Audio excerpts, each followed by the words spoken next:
Magandang araw sa inyong lahat at welcome sa aking channel. Julia Montes, umamin na mami na. Proud na proud si Julia sa long-time boyfriend na si Coco Martin dahil sa success ngayon ng serye na Batang Quiapo. Si Coco ang isa sa bida ng napakarami at iba't ibang artista na natutulungan na muling makabalik sa showbiz. Bukod sa consistent ang ratings nito, ay hindi na ikakaila na madami talagang tinutulungan ng aktor. Sobrang proud sila sa tatay at ako din, sobrang proud sa kanya.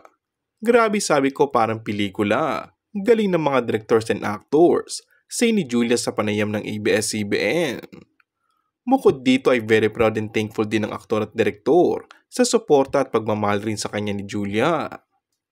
Nakakatuwa kasi ramdam na ramdam ko yung pagmamahal niya sa akin sa lahat ng ginagawa kong mapapelikula man o soap opera at sa pagpuproduce ko, say ni Coco. Bagamat umamin na sina Coco at Julia sa kanilang relasyon, ay napapanatili pa rin nila ang pagiging pribado. At say ng aktor, ay nais niyang manatili ito. Tahimik ang buhay, walang intriga. Sabi ko nga, the more na tahimik ka, the more na ito ka lang, private ka lang. Mas nakakaiwas ka sa ikasisira ng buhay mo o ikasisira ng relasyon mo, say ng teleserye King. And that's all for our today's video. Kung bago ka lang sa aking channel ay mag-subscribe at pindutin na rin ang notification bell. Maraming salamat!